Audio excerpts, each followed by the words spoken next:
जय भीम दोस्तों। आपको याद होगा अच्छी तरीके से कि एक वीडियो हमने आपको दिखाई थी। एक खबर थी कि एक बच्ची का एक्सीडेंट होता है बस से। बस में चढ़ने से पहले ही एक पैर बस में था और डीटीसी ड्राइवर ने बस आगे खींच दी। इसके बाद क्या होता है कि बस जैसे ही चल पड़ी, उसका बैलेंस बिगड़ा और गिर गए। उसके पैर दोनों क्रश हो गए उसी बस से। अब वो बच्ची अंडर ट्रीटमेंट थी महाराजा अग्रसेन में। मैडम गुरमीत कौर जी जो एनजीओ हैं चलाती हैं और सोशल एक्टिविस्ट हैं, इस मामले की जानकारी दे रही कि वर्तमान इस समय में क्या चल रहा है। हॉस्पिटल ने जबरन डिस्चार्ज दिया है पुलिस की धमकी देकर और ड्रेसिंग का भी चार्ज कर रहे हैं, जबकि पीड़ित वर्ग जो है इसके लिए किसी भी तरह से रेस्पॉन्सिबल नहीं है, उल्टा बहुत तरीके से परेशान है। 8 लाख रुपए तकरीबन बताया जाता है हॉस्पिटल ने सरकार से बिल लेना ही लेना है, महाराजा अग्रसेन हॉस्पिटल ने। जी बहन जी, क्या जानकारी है आपके पास में? जैसा कि मैं हमेशा ही सोशल वर्क करती रहती हूँ ग्राउंड पे जब हम लोग होते हैं, ऐसे ही चांदनी का केस जो मैं पहले भी बता चुकी हूँ कि डीटीसी से इसका एक्सीडेंट हुआ था और हमने इसको अगरसेन में एडमिट करवाया था। और उसके बाद एडमिट होने के बाद जैसे कि इनका जो है मुझे पता चला, इनका कंटिन्यूसली, चांदनी की मम्मी है, इनका कंटिन्यूसली जो है आपका नाम क्या है? फूलमती। तो इनका ये चांदनी है जो पेशेंट है, इनकी मम्मी है। इनका फोन कंटिन्यूसली मुझे आता ही रहता है बीच में। तो मैंने कहा कोई दिक्कत नहीं, जब भी इनको हेल्प होती तो मैं वहाँ पर पहुँच जाती हूँ, डॉक्टर से बात करते हैं अभी कैसे क्या अपडेट के लिए जी। तो अभी इनको मुझे पता चला, कल इनका फ़ोन आया मेरे पास कि जो हमें डॉक्टर ने हमें वहाँ से जाने के लिए कह दिया है, और जो हमारी जो बच्ची है तो उन्होंने ये बोला है कि अगर आप लोग नहीं जाएंगे तो हमें पुलिस को बुलाना पड़ेगा, तो आपको वैसे भेजा जाएगा, फिर पुलिस के माध्यम से आप जाएंगे, 1 महीने से ऊपर हम आपको नहीं रख सकते। फिजिकली क्या स्टेटमेंट है?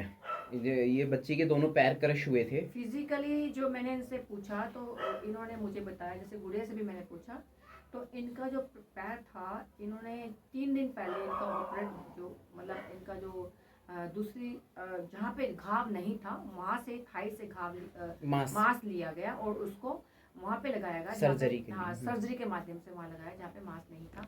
तो उसके बाद इनका जो बीपी डाउन हुआ, बीपी डाउन के बाद इनको आईसीयू में लेके गए, जैसा कि इनकी मम्मी का कहना है। तो आईसीयू के बाद फिर इनको वार्ड में लेके गए, उसके बाद इन्होंने इनको डिस्चार्ज कर दिया।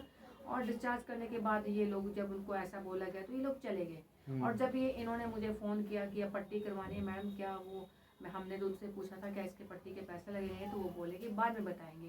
तो मैंने कोई बात नहीं, आप जाओ एक बार देखो।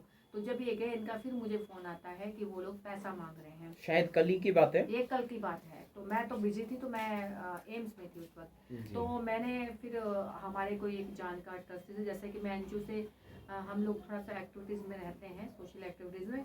तो मैंने किसी के माध्यम से मैंने इनको कहा कि भाई इनका इतना बड़ा बिल बना दिया गया है तो इनको हेल्प होनी चाहिए। तो उन्होंने कहा ठीक है।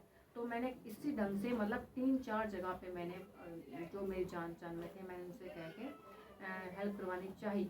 बट कुल मिला के जो हेल्प हुई वो उनका 6,400 का बिल था। फिर एक को जैसे मैंने हेल्प की तो उन्होंने 5,500 का किया। फिर दूसरी जगह फिर मैंने फ़ोन मिलाया, फिर उन्होंने इनका 4,000 कितने का था मैम? 4,700 4,000 कुछ 700 कुछ का था, वो ये पे करके फिर ये आए हैं। और फ्यूचर के लिए अब सवाल ये पैदा होता है, अगर ये पट्टी चौथे दिन होती है और चौथे दिन ये लोग करवाते हैं और उसमें ये अगर इनका जो बिल आता है 5-6 हज़ार का आ जाता है, तो हफ्ते का 12,000 का होगा, तो महीने का कितना हो गया।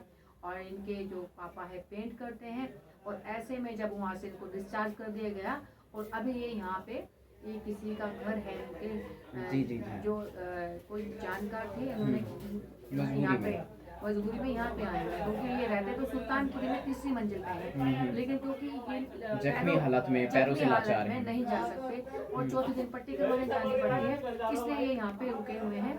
और ऐसे हालात के अंदर ये प्रॉब्लम में है। अभी जैसे मैंने पता किया तो मुझे पता चला कि ये तो बहुत ही गलत है, जब आपका बिल, जबकि एक्सीडेंट के अंदर दिल्ली सरकार पूरी मदद करती है, चाहे वो कितना भी बिल हो वो खुद पे करती है, स्कीम है ऑलरेडी। बिल्कुल ऑलरेडी स्कीम है। मेरी डॉक्टर जो है वहाँ पे, उनसे मेरी बात भी हुई थी, श्रीवास्तव जी से, महाराज अग्रसेन में। हाँ जी, उन्होंने कहा था जी पैसे की तो कोई दिक्कत है ही नहीं है, तो वो हम ट्रीटमेंट कर रहे हैं। तो उन्होंने कहा था 5-6 लाख तो हम लोग करीब लगा चुके हैं, 6 लाख के करीब लगा चुके हैं जी। और जब बाद में जब इन्होंने मुझे बताया कि जब इनको बिल दिया गया तो इनसे साइन करवाए गए तो उसमें शायद 8 लाख का बिल था जो दिल्ली सरकार को उन्होंने बनाया हुआ था। दिल्ली सरकार को जब आप दिल्ली सरकार को बिल बना चुके हैं और आपने इनको ये भी नहीं कहा कि आपको पैसा लगेगा कि नहीं लगेगा पट्टी का, आप डिस्चार्ज कर देते हैं और ये सोचते हैं कि पट्टी हमारी उसी में होगी, ये बिना पैसे के वहाँ पे चले जाते हैं और बिना पैसे के जाने के बाद वहाँ से पेशेंट को नहीं जाने दिया जाता। ये बहुत ही दुखदाई है। एक्सीडेंट के अंदर मैंने हेल्प मैं ये नहीं कहती मैं कौन हूँ करने वाली, ईश्वर करवाता है, लेकिन हम हेल्प करते हैं। क्या ये जो हॉस्पिटल है जो कि जगह लेते हैं उस वक्त ये कहते हैं कि हम EWS का जो इनका डिपार्टमेंट सरकार को कहते हैं कि हम उनकी हेल्प करेंगे, सरकार उसमें उनको मदद भी करती है, लेकिन फिर भी ये लोग ऐसे टाइम में जो ये रवैया उनका रहता है ये बहुत ही गलत है। और इसके लिए मैं ये कहूँगी कि ऐसे जो इस तरह का काम करते हैं उनको सोचना चाहिए और समाज को भी थोड़ा सा इस पर ध्यान दें कि अपने जो राइट बनते हैं उसके लिए जागरूक रहें कि दिल्ली सरकार अगर दिल्ली सरकार हो चाहे सेंट्रल गवर्नमेंट हो, जहाँ से आपको मदद मिलती है और कहीं पे कुछ ऐसा होता है उसके लिए आवाज़ जरूर उठानी चाहिए। हम भी इसके लिए आवाज़ उठाएंगे कि इनको मदद मिलनी चाहिए, फ्री ऑफ कॉस्ट मिलनी चाहिए, फ्री ऑफ कॉस्ट इनका बनता है। और इनका पट्टी का जो 5,000 जो लिया गया है अभी तक इनका कितना लगा मैडम? 5,000। हाँ, तो वो इनका फ्री ऑफ कॉस्ट होना चाहिए था क्योंकि अब ऐसे में इनको इतना खर्चा ये गरीब वर्ग कहाँ से देगा। जी जी ठीक है, तो इसके लिए अब हम बात करते हैं इनके पास जो आर्थिक व्यवस्था है वो काफ़ी कमज़ोर है। ड्रेसिंग के लिए, पट्टी के लिए भी पैसा नहीं है। पट्टी के लिए मेरे पास पैसा नहीं है। मैंने कहा ना कि मैंने कल जो 4700 का बिल बनाया है, 4700 का या 4,500 का आप बता रहे थे मुझे, इन्होंने 6400 समथिंग का बनाया था, 6,500 के आसपास। हाँ जी, 6,400। आपकी जद्दोजहद, दौड़ भाग और बहुत पूरा दिल लग गया। इनका फ़ोन मुझे, मैं एम्स में थी, कंटिन्यूसली इतने परेशान थे कि मैडम हमें जाने नहीं दे रहे। तो जब मैंने उनको फ़ोन कुछ ऐसा भी इशू था कि अगर आप नहीं जाओगे या पैसा नहीं दोगे, बिल नहीं दोगे ड्रेसिंग का, तो आपके लिए पुलिस बुलाएंगे, ऐसा भी कुछ आ रहा था बात सामने? इन्होंने ये कहा था कि हम लोग आपको जो है बिना पैसे के नहीं जाने देंगे, ये बोला इनको। और उसके बाद जो है इनका कंटिन्यूसली फ़ोन आता रहा और जो पुलिस वाली बात आई तो इनको जब डिस्चार्ज किया गया तब बोला गया है। अच्छा अच्छा, हाँ, पुलिस वाली बात का क्या बोला था बहन जी उन्होंने आपको? मेरी लड़की सर्जरी हुई शनिवार को, फिर शनिवार को हुई, बाद में भेज दी उसने। बाद में जाने के बाद फिर शाम को गई है, इसको BP लो है वो, BP लो होने के बाद शाम को ही फिर इसको ले गए ICU में। वहाँ 48 घंटा रखी है ICU में, फिर वहाँ पे ICU में लेकर दी, शाम को बाद में भेज दी है। सुबह फिर पट्टी हुई है इसकी, पट्टी होने के बाद फिर उसने कह दी छुट्टी ले जाओ, घर ले जाओ लड़की को। मैं को बोली लड़की की छुट्टी कैसे ले जाऊँ, ICU में लिख रही है ये तो। तेरा कोई बात ना, आगे पावन में आराम है, अब तुम पट्टी करवाने आ जाए करिए। हमने भी अभी तो मैं ऊपर रहती हूँ, 30 दिन में कैसे जा पाऊँगी, कुछ परेशानी सी है, कुछ जगह ढूंढूंगी तभी तो मैं ले जाऊँगी इसको। तो उसने शाम को फिर शाम होते 8:30 बजे उसने तो फिर कह दी जाओ जाओ यहाँ से, जाओ यहाँ से। मैं क्या कहाँ जाऊँगी, अगर रात को रुक जान दो, सुबह मैं चली जाऊँगी यहाँ से। तो ये कह रहा कि तुम नहीं जाओगे तो पुलिस बुला लेंगे हम, फिर तुम्हें यहाँ से बाहर फेंक देंगे। ये महाराजा अग्रसेन हॉस्पिटल जहाँ बच्ची का ऑलरेडी पहले से ही ट्रीटमेंट चल रहा था। उसके बाद फिर ICU में इससे कितने घंटे पहले थी? 1 दिन पहले थी, 2 दिन पहले थी? 1 दिन पहले ही थी। 1 दिन पहले ही सर्जरी हुई है, ICU से निकली है और सीधा कहा है डिस्चार्ज, मतलब घर ले जाओ नहीं तो पुलिस बुलाएंगे। उसने कही पुलिस, एक ने कही पुलिस बुला लेंगे, फिर तुम्हें भेज देंगे जबरदस्ती है, तुम ले जाओ लड़की को, जब इन छुट्टी दे ही दी है तो। फिर वहाँ गए हम, जहाँ उन्होंने पास गेट बनाने के लिए लेके गए हैं, तो उसने कही तुम लेके क्यों नहीं जाए, जो छुट्टी दे दी डॉक्टर ने। मैंने कहा मैं ले जाऊंगी छुट्टी पर, एक रात तो रुक जान दो, सुबह मैं ले जाऊंगी इसे, मुझे जगह नहीं है, मेरी लड़की के नहीं, नीचे चाहिए मुझे लड़की के, वहाँ इंतजाम करूँगी तब ले जाऊंगी। कह रहा फिर तुम्हें 30,000 रुपया देने पड़ेंगे बेड के। मैं 30,000 के फिर ले जाओ यहाँ से। फिर मैंने पट्टी के लिए यहाँ, फिर पट्टी के लिए पैसे भी चाहिए, तो मैंने वो बात की बात है, ऐसे कह के हम पे साइन करवा लिए। फिर हम वहाँ से आ गए, फिर लड़की को बारात भी ले आई वहाँ से।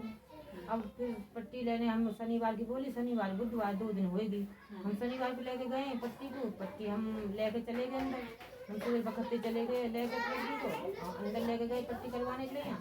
उसके बाद हमें बिल दे दिया, मैं कि ये वहाँ जाकर जमा कर दे, और भी जब पट्टी मतलब मैं बोली पैसा तुम्हारा तो अब तक वैसे ही है, तो पैसा ना लेके आए, अब तक तो फ्री हो, फिर नहीं अब पैसा लगेंगे तुम्हारे। 6,400 कुछ पैसा है। फिर हमने वो दौड़ भाग करी, फिर मैडम के दौड़ी बात करी हमने, तो मैडम जी ऐसे बात है। फिर हमने बहन जी गुरमीत कौर ने मैडम गुरमीत मैडम ने फिर उन्होंने बात करी है, जब वो तो कम करो उन्होंने, फिर उसके बाद में 5,000 रुपया करीबन हम पता ले लिए उन्होंने। उसके बाद लड़की आने दी हमें। एक कह रहे हुए लड़की को कल भी काफ़ी परेशानी, आपको भी पट्टी कराने गए कराने के बाद क्योंकि घाव गहरे हैं और अभी एक पैर की सर्जरी अभी बाकी है जो हॉस्पिटल ने कहा है फिर करवानी है। फिर वो हुआ ऑपरेशन। उसके बाद बिल्कुल में होगा अभी क्योंकि जब तक ठीक नहीं हो जाएगी ट्रीटमेंट चलता ही रहेगा। अभी चांदनी से भी पूछ लेते हैं। हाँ चांदनी, आपको डॉक्टर साहब ने जो बोला है कि क्या बोला है कि अभी आपका इलाज है कंप्लीट हुआ है कि नहीं हुआ है? अच्छा, क्या कंप्लीट में क्या भी रह गया है, क्या हो गया, क्या रह अच्छा